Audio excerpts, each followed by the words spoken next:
Without question, The Trees is one of the best books I've read this year, maybe in life, and I absolutely recommend that you read it. I'm Adrian Lowe. I'm an attorney and cultural content creator talking about life content, books, and whatever else I feel like talking about most of the time. But today I want to talk to you about The Trees by Percival Everett, which is a tale about a couple of detectives who go down in Mississippi, or in Mississippi, and investigate some eerie crimes that are happening, and black bodies are showing up next to white men that happen to be somehow connected to lynching. And it's a crazy historical fiction, revenge plot book that is probably one of the best books I've ever read in life. So let's talk a bit about what The Trees is about. So The Trees discusses a storyline between what starts out to be just addressing Caroline Bryant and her family members, those who are related to the murder of Emmett Till. And it goes into detail about kind of some of the history between that and this story between, we open up the book with a murder. One of the nephews or one of the children of the persons who murdered Emmett Till is killed in the same fashion that Emmett Till is killed, and a black body is next to this person that died in the story. But the black body is like almost looks like an exhumed body. Like it looks like a really old person who's been preserved in a way, like almost for a funeral or something. And the white body is like fresh. This body has been like severely beaten and kind of like choked with barbed wire to look like almost a modern day lynching. But in this home, and he's not hung up by rope, obviously, and his testicles are removed. This is a common characteristic of all of the murders throughout the book. The testicles are removed and are held in the hands of the deceased black person in every murder scene. So we go through that, and we're dealing with these series of murders, and we have these two sets of detectives come down to Money, Mississippi. Of course, the detectives in Mississippi, in the local town in Money, are white people, white sheriff's deputies, who are, blatantly racist. Every other word, whenever they're describing black people amongst themselves, they say. Whenever they're describing black people amongst other black people, they have to catch themselves from saying and say black man or Negro or African American. But they describe black folks as throughout the book, which I think is another mark of genius by Percival Everett, because it shows like the implicit bias and the racism that still exists, and how people have to like turn it on and off, and that they use racial epithets as a part of their normal language. And one thing I loved about the book so much, without revealing too much of the plot, I guess I want to talk about the whole book in general. But so we go through those series of murders, and I'll give my review after this. So we go through those series of murders. So we have the first murder, which is of Junior Jr., one of the children of the Bryant family. Then you have the second murder, which is of Wheat Bryant. Turn to the exact page, that's crazy. Wheat Bryant, which is another child, a descendant of Caroline Bryant. This is her actual son. Wheat Bryant is dead. And then in Chicago, there's another sibling, Milam, that dies, that's killed in the same way as the other two. And then Caroline Bryant, the one who actually accused Emmett Till of the crime, she dies when she sees the body of a black man just placed in her bedroom, and she just kind of fell dead. We have these three things set up, and this brings down detectives from the Mississippi Bureau of Investigations, the MIB. Two black detectives, Jim and Ed, are forced to come down to Money, Mississippi and investigate this crime, because they're like, this is a bit of a hate crime. We're trying to see what's going on with this. They're there navigating the complexities of like being black detectives investigating crimes that are allegedly committed by black people in a city like Money, Mississippi. They have to deal with all of the racism that comes with being outcasted by both sides. Like the black people are like, don't trust you because you're cops. Then the white people don't respect you because you're black. Navigating the complexities of being a black police officer in a place like with higher authority than the local jurisdiction, because you're a part of the state law enforcement agency, the Mississippi Bureau of Investigations, but with less respect than them because you're not a part of the local community in that way because you're black. They're navigating that. And one of the things I love about Percival Everett's writing style is that he makes racism look so stupid, and he does it in a comical way. like the language that the Bryant family and the white people use in the book is like broken Southern, deeply country language. Whereas Ed and Jim, and so there's another person who comes in the book, Special Agent Hine, who's an FBI agent, comes from DC to Mississippi to be a part of the case. All of the black people who are the protagonists or the main characters in the book, Mama Z and Dixie, aka Gertrude, they use like straight language. Like Dixie kind of code switches back and forth because of Mississippi and where she's at, but she went to Cornell to go to school, so we know she's educated. We learn that rather later in the book.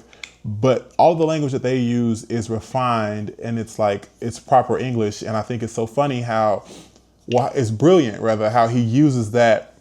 He writes them in that way to kind of juxtapose it to, because there's even a moment in the book when one of the detectives are investigating the murder of Dr. Fondle, who was the coroner, who was also the Grand Master of the local chapter of the Ku Klux Klan in the book, is investigating the murder, and he goes to visit her, and she's like, "You're kind of smart for a Negro. I ain't never had a Negro in my house besides my cleaning lady, and you're kind of educated. Are you educated?" And like the language she's using to talk to him, to talk down to him, is broken, but he still, like, it just shows the way that you have to, like, kind of not even humble, but you have to, like, put your personality and your ego and your humanity to the side in order to placate to, like, white supremacy sometimes in order to do your job. And I thought he just did a wonderful job of, like, capturing how, like, black humanity can be stripped from black folks and they still have to do their work. And the language of the book, like, in general, it just does that. I love so many parts of this book. And Mama Z, so we have to get to her too. So as we're going through the story, so we have those first 3 murders, the Bryant boys, and then Carolyn Bryant dies. So we have 4 murders that happen. So now this is kind of catching, like, national attention, and people are picking up on the story, and people are, like, getting worried about what's happening in money. People are getting concerned, like, oh, this is a hate crime. There's more investigation happening, and there's more, like, news reports about it, and everything's kind of, like, picking up around this time. But also other murders are starting to happen across the country. And the book starts with the word rise. That's one of the first things that's printed in the book is the word rise. And I'll show y'all the trees, and it just says rise. And it ends with the word rise too, or it's near the end, like the last chapter. And one of the things I think is great about this book too, is I should say before we go into further detail about the review, is the structure of the book. Each chapter is about 2 to, some chapters are 1 page. Most chapters are about maybe 2 to 3 pages. The longest chapter in the book, which I'll talk more about later, is a list of names. And I love the symbolism in that. And even on the cover of the book, you can probably see it, but there's a bunch of names on the cover of the book too, of those lynched. So the book itself is about lynching, about Emmett Till, of course, but it's largely about, like, the genocide that occurred as a result of lynching in the country, and kind of like the ignored history of it, and how it's like Percival's commentary on what America does to ignore or run from, like, the possibility of its sins coming back to haunt it. The sin of lynching in the Deep South. Back to the overview of the book though. So we have our characters. We got the 4 murders of the folks who died related to Emmett Till directly. Now, as you're reading the book, you don't really know who did it. Like, it's like, is it a ghost? Like, police are suspecting that maybe this is the black body that's showing up is this person. Like, the body is also disappearing. That's another part I forgot. So the body that showed up at the original murder disappears from the first murder scene, ends up at the second one. And then it shows up again at the Bryant household when the mom dies, and it shows up again somewhere else. So this body's, like, disappearing, come back up. So people are like, what the is going on? You have that happening, and then this is starting to happen in other places across the country. So other places where there have been, like, incidents of racial violence, someone dies, and then the body disappears and shows up somewhere else is dead. We're going through this, like, series in the book, and the detectives are investigating from the MIB. So Ed and Jim run into this old lady named Mama Z, well, they're connected to Mama Z because they're at a diner restaurant, in a diner called Dinah, Dinah. It's spelled that way because the owner couldn't spell. And there is the waitress there, which becomes one of the protagonists in the book. Her name is Gertrude, and her name is Gertrude, but to the white patrons in the book, her name is Dixie because her name tag says Dixie on the apron. And the sheriff goes to the diner. Everybody in the book goes to the same diner. And I thought it was so interesting and such an interesting way to write it, a great way to write it. The white patrons never think to investigate or to question why her name. They question a little bit about her racial identity. They think, oh, she might be black, but they never go that far to really investigate or push it. But they never question it past like her name. And the black detectives, like, you don't look like a Dixie. And she was like, well, my name's actually Gertrude. I just thought that was so neat that that he did that. And it just kind of showed like they didn't humanize her. It was just more so like, she was just the waitress at the spot. And the detectives, maybe it's because the detectives and being more inquisitive, but these people are local police. They're the local deputies of the police department as well. So they should have had that same level of like analysis, I guess, too. And it just goes to show like his writing skill, to show like the intellectual prowess of like the black characters versus like the rinky-dink white characters. He also has this thing, and I say it's comical because he names a lot of characters and he'll write like something no relation. Like there's a white character in the book, a detective from one of the cities where the crimes are happening. It's like once this becomes a spread thing, and the character's name is Wesley Snipes, and he writes Wesley Snipes, no relation, also white. You know what I mean? Like to the reader, to me that was hilarious because Wesley Snipes, I'm thinking about Blade. But yeah, I thought it was really good, and I just think the way that his language choices and his words, it's like it is really complex and deep issues that are just written in plain English, and it makes it feel so good. And this is one of the examples when I was talking about the language and how they're written so differently. So there's also just good symbolism and good like complexities and drawing out how stupid racism is too, because even Sheriff Jetty, who is like a violent racist in the book, the man who raised him, his father, was a part of a Klan rally that lynched a man. And like everyone that's being killed has some type of connection to lynching in the book. So like everyone who's being killed has a direct connection to lynching, and everyone in the book in the City of Money has either been affected by lynching on the black side. So like Mama Z, her father was lynched, which has led her to do this massive undertaking of collecting the records from 1913 to present day. She's like 100 plus years old, where she's recorded every lynching that has happened that she's made aware of. And like I was saying earlier, the longest chapter in the book, which was so moving, was chapter 64, is a list of names. And I think that's even important in like super, just what a choice to do that. The longest chapter in the book is a list of names, and it's just names.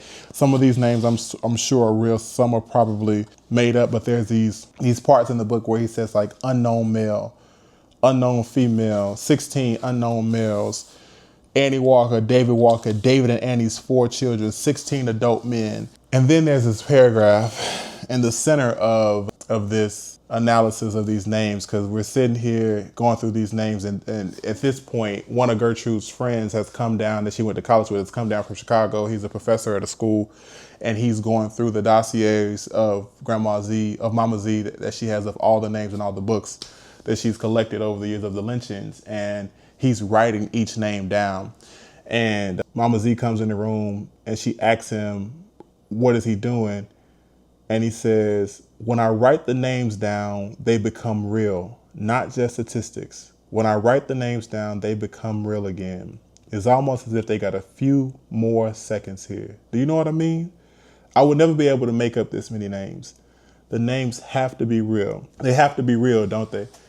Mama Z put her hand against the side of Damon's face. Why pencil? And he says, which is I think one of the best lines in the book, when I'm done, I'm going to erase every name, set them free. Carry on, child, the old woman said. Oh man. And then you read the rest of the book, the rest of the chapter, and you see Emmett Till's name, and you see the name of people who I had no idea about, but the Rock Springs Massacre, the Chinese people who were murdered there, Alton Sterling, Philando Castile, Keith Scott, Jordan Edwards, Tamir Rice, Laquan McDonald. It's just all of these names. Bodum Jean, people that we know and we've lived through and we've seen in real time, Freddie Gray. So it was just, this book has been phenomenal to read. And then there's like all these other things. There's this part where when Damon first comes to meet Mama Z, and Damon is like this academic who writes, like I said, he's a professor at some school in Chicago, and he writes all of these books, and Mama Z is meeting Damon, and she says, he says, I write books. And he says, I wrote a book about racial violence. She said, I know, I have a copy in the house. It's very, she searched for the word scholastic. He said, I think you're sounding like it's a bad thing. And then Mama Z says, your book is very interesting because you were able to construct a 307-page book on a topic without an ounce of outrage. And that is what it feels like being a Black student reading cases about Black people losing their homes, or about like the Constitution being applied in the adverse way to Black populations. Like, oh man, that hit hard for me, because it was like, how can you read this and not be infuriated about the state of the country, infuriated about what you're reading? It was just like, it was good to me. And yeah, but wrapping up the book though, the rest of what happens in the story, we go through all these series of murders, and like, you should read the book for the full analysis and full like breakdown of what happens. It was literally a book I could not put down. Like, I literally was turning page after page. Like, I need more. I read this book in 3 days. 3 days. I started on December 12th. I finished on December 15th.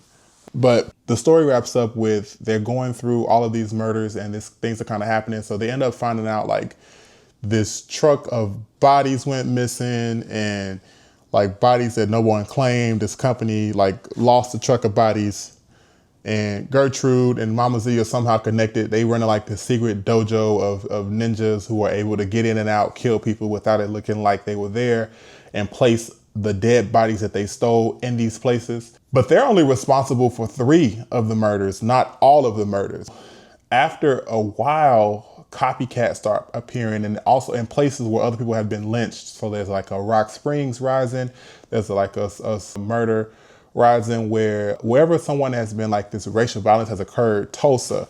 One of the other second longest chapters is like the list of cities where racial violence is occurring in response to where these uprisings are occurring rather in response to the racial violence that has happened in the past. Tulsa, Oklahoma, all these cities in Mississippi. And it's just these lists of cities where these people are like kind of rising up. These ghost armies in a way are rising up and murdering people who may have been somewhat involved in their murder in another lifetime.